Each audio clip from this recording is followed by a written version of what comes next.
He always felt like they were puppets on a string for him, and he can use them whenever he felt like being entertained. Hollywood's fascination with the underworld exposed in a shocking biography of mob boss Sam Giancana. Entertainment Tonight has a story for this Friday, February 14th, 1992.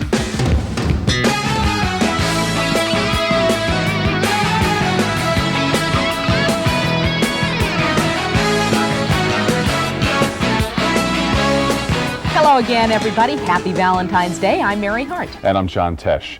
Hollywood's love affair with gangsters dates back to this very day in February 1929 in a garage in the city of Chicago. Underworld violence exploded in a war over illegal booze in the Prohibition era, and the result was to be retold many times on the movie screen, the St. Valentine's Day Massacre.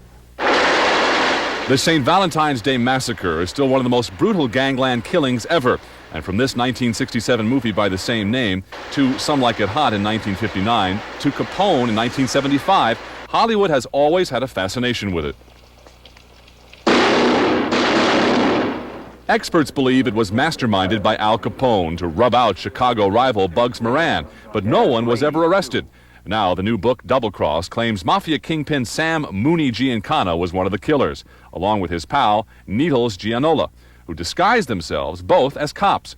The book was written by Giancana's brother, Chuck, and his nephew, Sam. And they raided their establishment, making it look like it was a police raid, and in actuality, they lined everybody up against the wall and shot them. Crime historian J. Robert Nash doesn't believe Giancana was there. He has his own theory. These two individuals were not Chicago gangsters. They were on loan from Egan's Rats in St. Louis, a gang in St. Louis, which had affiliations to Capone.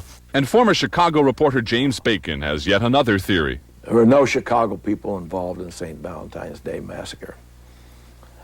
The St. Valentine's Day Massacre was pulled off by the Purple Gang of Detroit. Regardless, the book says that by St. Valentine's Day of 1929, when he was only 20, Giancana was already a proficient killer and capable of the crime. Bill Romer is a former FBI agent who spent 18 years following Giancana. He doesn't think Giancana was at the massacre, but was certainly vicious enough. He killed 13 men of his himself on his way to power. And then when he was in power as the boss of the Chicago mob from 1957 to 1966, he sanctioned the killing of many others. Ruthless guy. There was always things on the grapevine that he had something to do with that, but my father heard it directly from him later on. Sam Giancana's mob empire began in Chicago and spread west to Las Vegas and Hollywood. According to the new Giancana biography, the stars of the entertainment world became an important part of his galaxy. Frank Sinatra is one of the most famous Hollywood stars named in the book Double Cross as having associations with mobster Sam Mooney Giancana. Giancana's nephew says his uncle and Sinatra were close friends. It was a close relationship. He had a lot of respect for Frank Sinatra, that he was a very talented man, that he was good at what he did, and he was a little different. He was a classier guy than many of the other celebrities. That report is confirmed by veteran columnist Irv Kupcinet, whose years of reporting covered the Giancana era in Chicago. Frank had somewhat of an admiration for Sam, and whenever Frank came to Chicago, he would always pause first to make a visit to Sam Giancana and pay his tribute there. But later in life, I think Frank realized it was a mistake and he tried to get rid of that hoodlum association.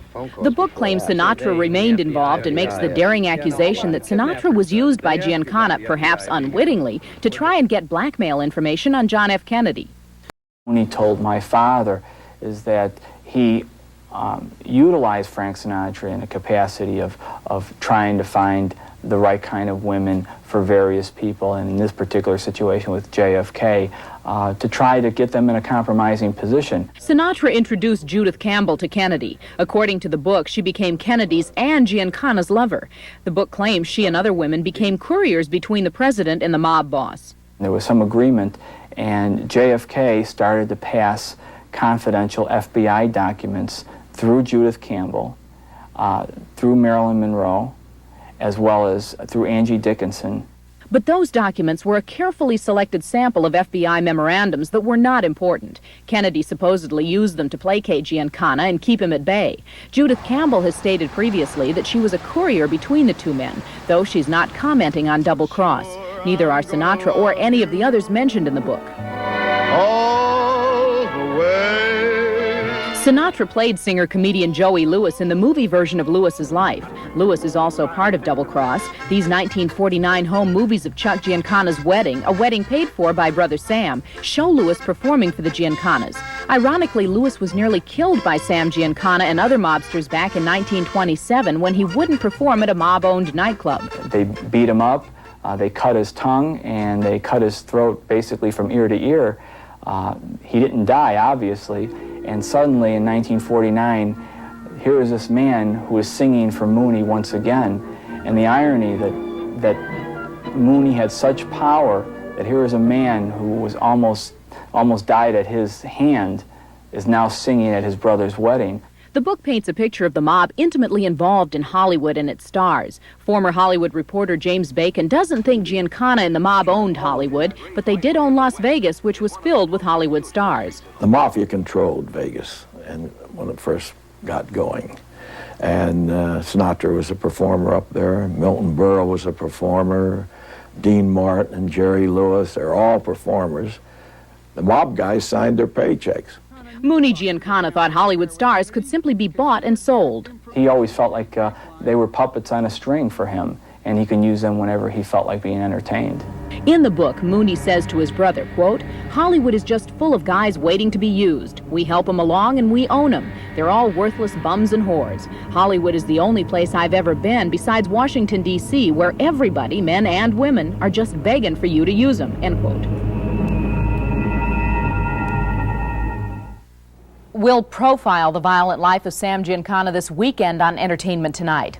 And on our Inside Story Monday, Giancana's star-crossed relationship with Marilyn Monroe. Sam Giancana accepted the contract to kill Marilyn Monroe.